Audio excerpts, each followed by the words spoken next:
नमस्कार। तो चलिए आज से एक नए सफर की शुरुआत करते हैं। आप सभी का इस सत्र में बहुत बहुत स्वागत है। आज हम बात करेंगे एबिलिटी एनहेंसमेंट कोर्स यानी एईसी के बारे में। इसका शीर्षक है हिंदी भाषा और संस्कृति। ये कोर्स बीए, बीकॉम, बीएससी, बीएचएससी, बीसीए, बीबीए मतलब फर्स्ट ईयर के सभी स्टूडेंट्स के लिए है।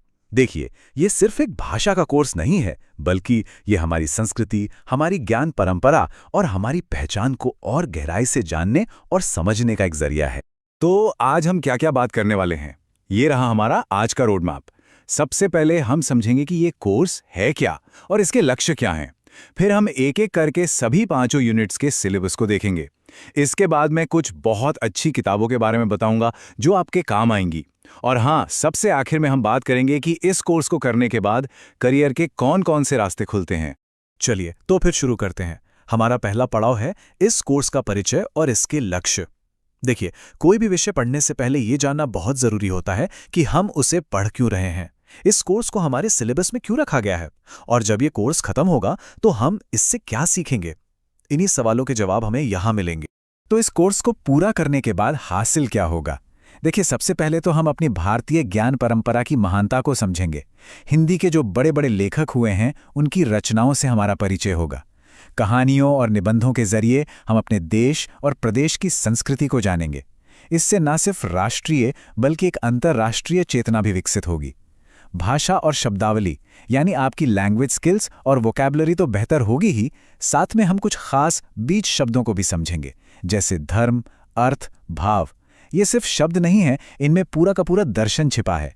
और सबसे बड़ी बात, ये कोर्स आपको आगे चलकर कॉम्पिटिटिव एग्जाम्स की तैयारी में भी बहुत मदद करेगा। तो चलिए अब सीधे सिलेबस पर आते हैं और अपनी पहली यूनिट की तरफ बढ़ते हैं। इस यूनिट का नाम है इंडियन नॉलेज ट्रेडिशन यानी भारतीय ज्ञान परंपरा। ये यूनिट आप समझिए कि हमारे पूरे कोर्स की नींव है। ये हमें हमारी संस्कृति की जड़ों तक ले जाएगी, जहां से हमारी सभ्यता ने अपना आकार लिया है। इस पहली यूनिट में हम 3 मुख्य अध्याय पढ़ेंगे। पहला है भारतीय ज्ञान परंपरा का एक परिचय, मतलब ये परंपरा क्या है, इसकी क्या खासियतें हैं। दूसरा अध्याय है गुरु शिष्य परंपरा पर। ये सिर्फ पढ़ाने की एक पद्धति नहीं थी, बल्कि ये चरित्र निर्माण पर जोर देती थी। और तीसरा अध्याय महात्मा गांधी के जीवन और उनके दर्शन पर है। उनके सत्य और अहिंसा के विचार आज की दुनिया में पहले से भी कहीं ज्यादा जरूरी हो गए हैं, है ना? बहुत बढ़िया। अब हम यूनिट 2 और 3 की बात करेंगे, जो हमें सीधे साहित्य की दुनिया में ले जाएंगी। आप कह सकते हैं कि ये 2 यूनिट्स हमारे सिलेबस का दिल हैं। यहाँ हम कविताओं, कहानियों और निबंधों के जरिए हिंदी के कुछ महान साहित्यकारों से रूबरू होंगे और उनकी रचनाओं का आनंद लेंगे। तो यूनिट 2 में हम कविता और कहानी के रस में डूबेंगे। शुरुआत करेंगे राष्ट्रकवि मैथिली शरण गुप्त की देश प्रेम से भरी कविता मातृभूमि से। फिर हम चलेंगे महाप्राण सूर्यकांत त्रिपाठी निराला जी के पास और उनकी भारत वंदना को समझेंगे, जो सिर्फ एक प्रार्थना नहीं बल्कि भारत के दार्शनिक रूप को दिखाती है। और फिर कथा सम्राट प्रेमचंद की वो मशहूर कहानी शतरंज के खिलाड़ी। ये सिर्फ कहानी नहीं है, बल्कि उस दौर के समाज पर एक जबरदस्त व्यंग्य है जो अपनी जिम्मेदारियों से भाग रहा था। अब यूनिट 3 में गद्य की अलग अलग विधाओं से हमारा परिचय होगा।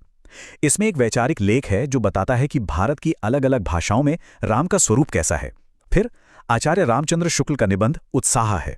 आप सोचिए, जोश जैसी एक आम भावना का कितना गहरा मनोवैज्ञानिक विश्लेषण उन्होंने किया है। इसके बाद राष्ट्रकवि रामधारी सिंह दिनकर की रचना भारत एक है के जरिए हम भारत की अनेकता में एकता की आत्मा को समझेंगे। और आखिर में शरद जोशी का व्यंग अफसर, ये सरकारी सिस्टम पर एक ऐसा तीखा कटाक्ष है जो हंसाते हंसाते बहुत कुछ सोचने पर मजबूर कर देता है। तो देखिए, साहित्य हमें भावनाओं को समझना सिखाता है, लेकिन उन भावनाओं को सही तरीके से लिखने और बोलने के लिए भाषा पर पकड़ होना जरूरी है ना, है ना?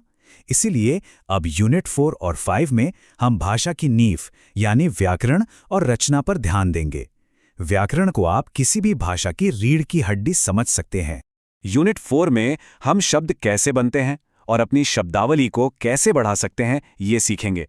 उपसर्ग और प्रत्यय यानी प्रीफिक्सेस और सफिक्सेस लगाकर नए शब्द कैसे बनाए जाते हैं, ये जानेंगे।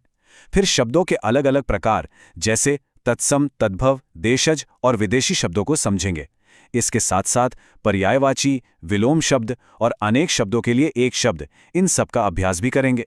ये यूनिट आपकी वोकैबुलरी को बहुत मजबूत कर देगी। अब जरा इस माइंड मैप को देखिए, ये कितना आसान बना देता है सब कुछ समझना। बीच में है वर्ड फॉर्मेशन यानी शब्द निर्माण, और इससे जुड़ी शाखाएं देखिए, तत्सम, तद्भव, उपसर्ग, प्रत्यय, ये सब कैसे आपस में जुड़कर हमारी भाषा को एक नया रूप देते हैं, एक नया अर्थ देते हैं। ये शब्द संरचना को समझने का एक बहुत ही अच्छा तरीका है। और अब हम आ गए हैं आखिरी यूनिट यानी यूनिट 5 पर।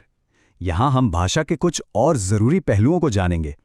इसमें हम हिंदी के मुख्य विराम चिन्हों यानी पंक्चुएशन मार्क्स का सही इस्तेमाल सीखेंगे, जो कि साफ साफ लिखने के लिए बहुत ज़रूरी है।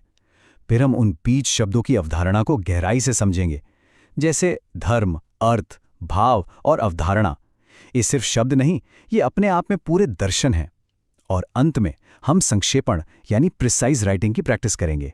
ये कला है किसी बड़ी बात को कम से कम शब्दों में कहने की। तो ये था हमारे पूरे पाठ्यक्रम का एक खाका। अब सवाल ये उठता है कि इस कोर्स को और गहराई से पढ़ने के लिए हम किन किताबों की मदद ले सकते हैं। तो चलिए अब कुछ ऐसी किताबों पर नजर डालते हैं जो इस सफर में आपकी सबसे अच्छी दोस्त साबित होंगी। ये कुछ मुख्य किताबें हैं। प्रेमचंद की कहानियों के लिए मानस सरोवर भाग 3, आचार्य शुक्ल के निबंधों के लिए चिंतामणि भाग 1 और शरद जोशी के व्यंग्य के लिए कहा जाता है। ये बहुत ही उपयोगी किताबें हैं। व्याकरण के लिए डॉक्टर वासुदेव नंदन प्रसाद या डॉक्टर हरदेव बाहरी की किताबें बेस्ट मानी जाती हैं। और भारतीय ज्ञान परंपरा को समझने के लिए प्रोफेसर सरोज शर्मा की किताब आपकी मदद करेगी। इन किताबों को पढ़ने से आपका ज्ञान और भी गहरा हो। और अब आते हैं इस चर्चा के सबसे जरूरी हिस्से पर। अक्सर मन में यह सवाल आता है कि भाई भाषा और साहित्य पढ़कर आगे क्या होगा, भविष्य में क्या कर सकते हैं। तो चलिए देखते हैं कि ये ज्ञान आपके लिए कौन कौन से दरवाजे खोल सकता है।